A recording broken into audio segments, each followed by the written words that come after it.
मुझे बाहर जाने में देर हो रही है। तभी मालती कमरे में आती है। ये रहे आपकी जूते, मैं इन्हें साफ करने के लिए ले गई थी। अरे वाह, तुम कितनी समझदार हो, मेरे बिना कुछ कहे ही सारे काम कर देती हो। तभी मालती झिझकते हुए रमेश से कहती है, सुनिए जी, आपसे एक बात कहूँ, बुरा तो नहीं मानेंगे ना?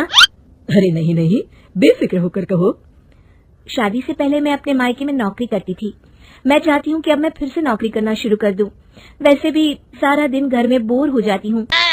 देखो मालती, तुम्हारे नौकरी करने से मुझे कोई ऐतराज नहीं है, लेकिन तुम्हें एक बात बता दूं, हमारे खानदान में आज तक कभी किसी औरत ने नौकरी नहीं की। फिर भी एक बार तुम माँ से पूछ कर देखो, अगर वो तुम्हें नौकरी करने की इजाजत दे देती है तो अच्छी बात है। रमेश वहाँ से चला जाता है। फिर उसी शाम मालती अपनी सास के पैर दबा रही होती है। तभी उसकी सास मालती से कहती है, अरे क्या बात है बहू, आज तो ठीक तरह से मेरे पैर नहीं दबा रही, किसी ख्याल में खोई पड़ी है क्या? मैं भी तो जानूं आखिर बात क्या है। दरअसल वो माँ जी। अरे हाँ हाँ बोलो, इतना सोच क्यों रही हो? माँ जी, अगर आप बुरा न माने तो मैं नौकरी करना चाहती हूँ। घर के काम करने के बाद मेरे पास काफी वक्त बच जाता है। मालती की ये बात सुनकर उसकी सास गुस्से में कहती है, अरे बहू, तेरी तबीयत तो ठीक है ना? आज ये कैसी बहकी बातें कर रही है? भला हमारे खानदान में आज तक कभी किसी औरत ने नौकरी की है जो तू नौकरी करने की बात कर रही है, हैं? अरे बहू, तू क्या रिश्तेदारी में हमारी नाक कटाना चाहती है? जितना जल्दी हो सके अपने दिमाग से नौकरी का भूत उतार दे, और अब जा, जल्दी से रसोई में जा, खाना बनाने का वक्त हो रहा है। मालती मन मार कर खाना पकाने के लिए रसोई घर में चली जाती है। अगले दिन, नमस्ते माँ जी, कैसी हैं आप? अरे आओ आओ दिवाकर बेटा, बैठो, मैं तुम्हारे लिए चाय मंगाती हूँ। बहू, जरा एक कप चाय तो लेती आना। फिर दिवाकर एक फाइल खोलकर मालती की सास के सामने रख देता है। ये देखिए माँ जी, ये है पिछले महीने का हिसाब और ये रहे मुनाफे के रुपए। एक बार हिसाब देख लीजिए और इन कागजों पर अपने दस्तखत कर दीजिए। अरे दिवाकर बेटा, मैंने भला आज तक कभी तेरा हिसाब देखा है जो अब देखूंगी? ला बता, कहाँ दस्तखत करूँ? तभी मालती चाय लेकर वहाँ आ जाती है और अपनी सास को बिना कागजातों को पढ़े इस तरह लापरवाही से दस्तखत करते हुए देखकर हैरान रह जाती है। अच्छा माँ जी, अब मैं चलता हूँ, फैक्ट्री में बहुत काम है। फिर दिवाकर वहाँ से चला जाता है। कुछ दिनों बाद मालती बाजार में कुछ सामान खरीद रही होती है। तभी एक बूढ़ा आदमी उसे आवाज देता है, अरे मालती बेटी, कैसी हो? मुझे पहचाना? मैं तुम्हारी कंपनी में मुनीम का काम करता हूँ। हाँ चाचा जी, मैं आपको बिल्कुल पहचानती हूँ। कहिए, कैसे हैं आप? मैं तो ठीक हूँ, कंपनी में कुछ भी ठीक नहीं चल रहा, यहाँ तक कि हमें ठीक वक्त पर तनख्वाह भी नहीं मिलती। ये आप क्या कह रहे हैं?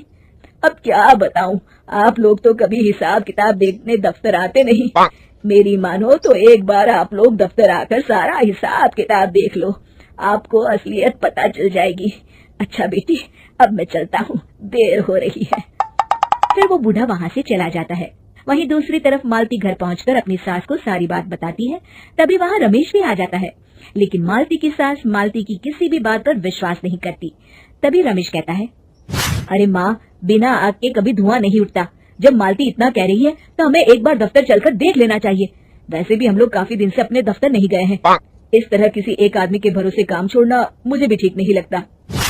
अगले दिन वे सभी अपने दफ्तर पहुंचते हैं और सीधे दिवाकर के कैबिन में जाते हैं। अचानक सबको एक साथ देखकर दिवाकर चौंक जाता है। अरे माँ जी, आप सब लोग अचानक यहाँ कैसे आ गए? अगर कुछ काम था तो मुझे एक फोन कर दिया होता, मैं आपके घर आ जाता। तभी मालती की सास कहती है, अरे दिवाकर बेटा, आज मैं हिसाब देखने दफ्तर आई हूँ, जरा मुझे पिछले 6 महीनों का हिसाब दिखाना तो बेटा। दिवाकर घबराते हुए हिसाब की फाइल मालती की सास को देता है। मालती की सास फाइल लेकर मालती को देती है और कहती है, ले बहू, देख ले हिसाब। मालती फाइल को बड़े गौर से देखती है और अगले ही पल उसे सारी गड़बड़ी समझ में आ जाती है। वो अपनी सास से कहती है, माँ जी, मुनीम चाचा बिल्कुल सही कह रहे थे। हमारी कंपनी में पिछले 6 महीनों में जितना मुनाफा हुआ है, हमें उसका आधा पैसा भी नहीं मिला। यूँ समझ लीजिए कि 1 रुपये में सिर्फ चवन्नी ही हमारे हाथों में आई है। मालती की बातें सुनकर मालती की सास गुस्से से दिवाकर को पूछती है, क्यों दिवाकर, मेरी बहू जो कह रही है वो सच है? दिवाकर समझ जाता है आज उसका भांडा फूट चुका है। वो गिड़गिड़ाते हुए कहता है, मुझे माफ कर दीजिए माँ जी, मैं पैसों के लालच में अंधा हो गया था। अरे वाह दिवाकर, तू तो 1 नंबर का चोर निकला। इतने दिनों से मैं तुझ पर आंख बंद करके भरोसा करती रही और तू मुझे ही चुना लगाता रहा। अभी के अभी निकल यहाँ से और दोबारा अपनी शक्ल मत दिखाना। दिवाकर वहाँ से भाग जाता है। मालती की सास मालती को शाबाशी देते हुए कहती है, बहू, आज मैं समझ गई कि पढ़ाई लिखाई हमारी जिंदगी में कितनी जरूरी है। मैं बहुत किस्मत वाली हूँ जो मुझे तुझ जैसी बहू मिली है। शिक्षा, पढ़ाई लिखाई का इस्तेमाल सही जगह करके हम दुनिया में बहुत कुछ बदल सकते हैं।